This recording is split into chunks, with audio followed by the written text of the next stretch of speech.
Edir Viegas, nosso colunista, está por aqui conosco, trazendo uma pauta quentíssima nessa manhã gelada de terça-feira. Bom dia, Edir. Bom dia, Karina. E põe gelada nisso, né? Olha. Enfrentando todos os desafios na manhã de hoje. Todos os desafios para estar aqui com vocês. Mas, Karina, na semana passada, mais um final de semana, aí os movimentos populares, a sociedade, os ambientalistas comemoraram mais uma vitória muito importante na queda de braço aí travada com o Tribunal de Justiça, o Governo do Estado, Ministério Público Estadual e Defensoria Pública, que é aquela questão lá do desmatamento daqueles 18 hectares no Parque dos Poderes para a construção de estacionamentos e também do Palácio da Justiça. Bom, a decisão do juiz Ariovaldo Nantes Correia de anular aquela sentença que homologou o acordo que permitiria o desmatamento foi mantida pelo Tribunal de Justiça.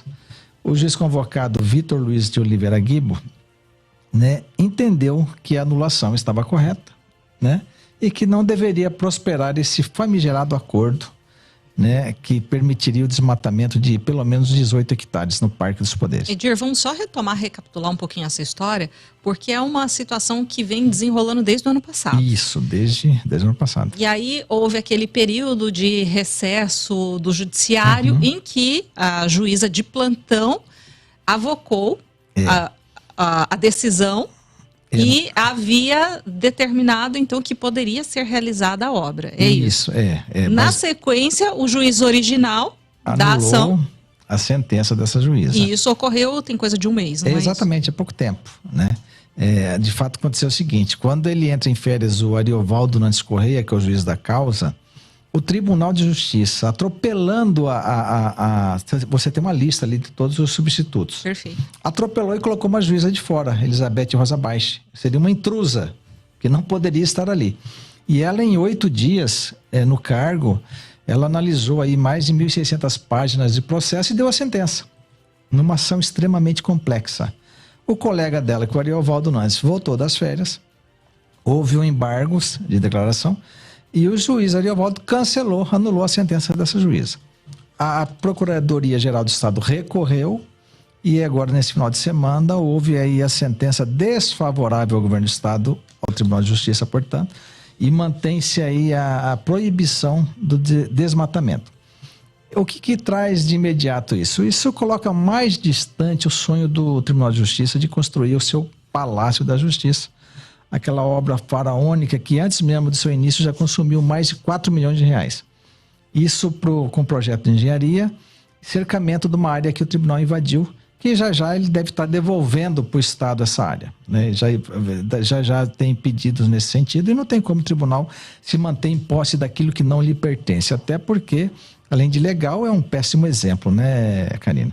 Mas vamos falar, e além disso também existe a intenção do governo do Estado de construir estacionamentos, abrir um total de 988 vagas para carros, motos e bicicletas em várias secretarias. O que a Procuradoria-Geral do Estado argumentou ao tentar anular a anulação, vamos dizer assim? Diz o seguinte, que o juiz, a Elizabeth Rosa Baix, quando ela proferiu a sentença, finda-se aí a participação do juiz, Por quê? Porque a partir do instante de que o julgador decide, de forma monocrática, individual, a questão levada ao seu conhecimento põe fim ao processo per instância. Essa colocação é correta.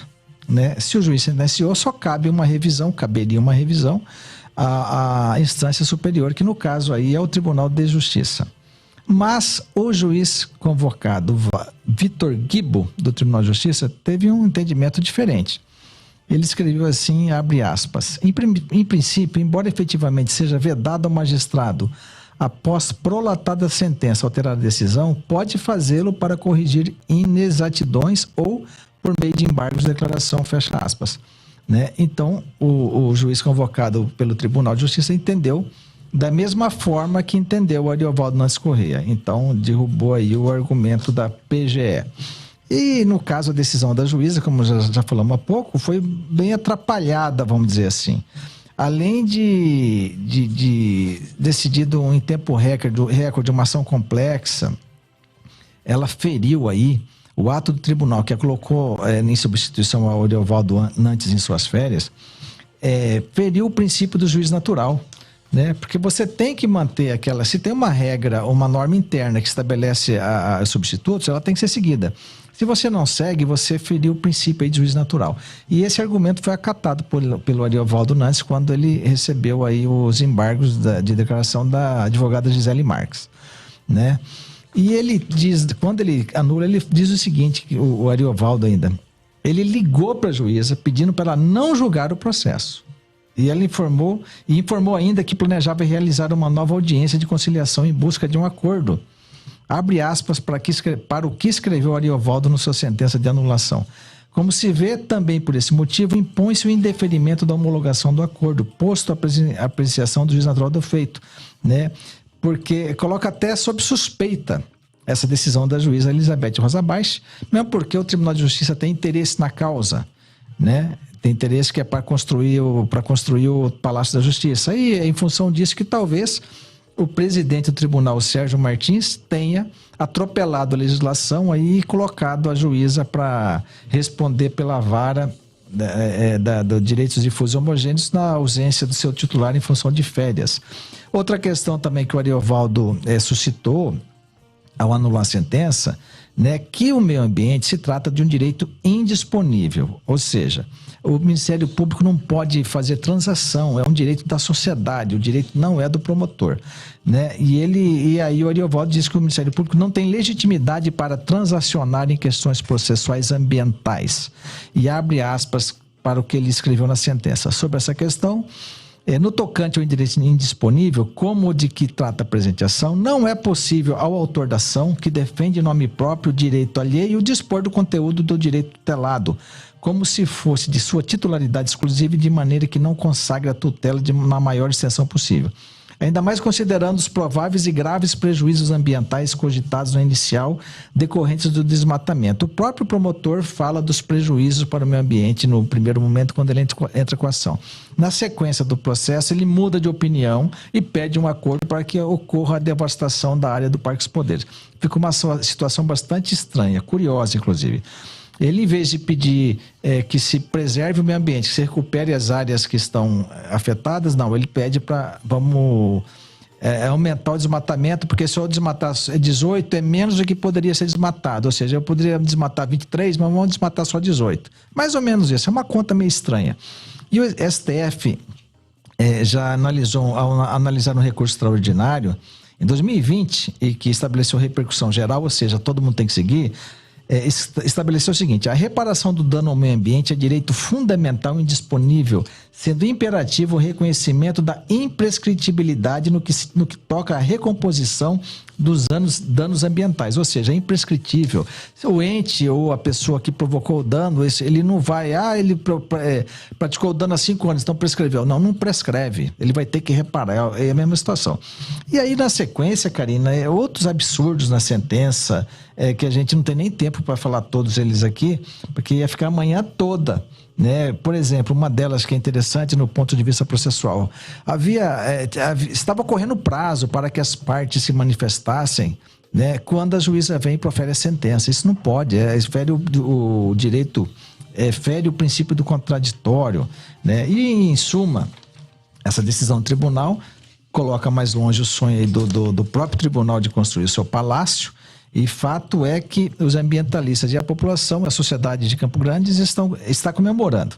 E no dia 5 de junho, que é o Dia Mundial do Meio Ambiente, às 16 horas, em frente ao Fórum de Campo Grande, vai acontecer um ato público em defesa dos parques dos poderes. Fica aqui desde já, aqui em nosso nome, dos demais que defendem o meio ambiente, o convite para todos comparecer ali na Rua da Paz, né, nesse ato que é de suma importância para Campo Grande, que todos estejam unidos na preservação desse patrimônio, que é o nosso Parque dos Poderes. É isso, né, Edir? Bom, mais uma decisão que confirma, então, a proteção ambiental, né? Mas ainda não é uma pá cimentada. Mais uma batalha, não é a guerra vencida ainda, né? Mas de pouco a pouco, acho que a gente consegue chegar lá. Fato é que o sonho está mais distante. E agora, esperamos até que o tribunal devolva essa área da qual ele se apropriou indevidamente. Tá certo. Edir, muito obrigada, viu? Eu Um bom dia. Agradeço, Karina, bom dia a você, bom dia a todos. Participe e interaja conosco através do nosso WhatsApp 999-323500. Quero aproveitar e passar na nossa live agradecendo aí a audiência, também os comentários.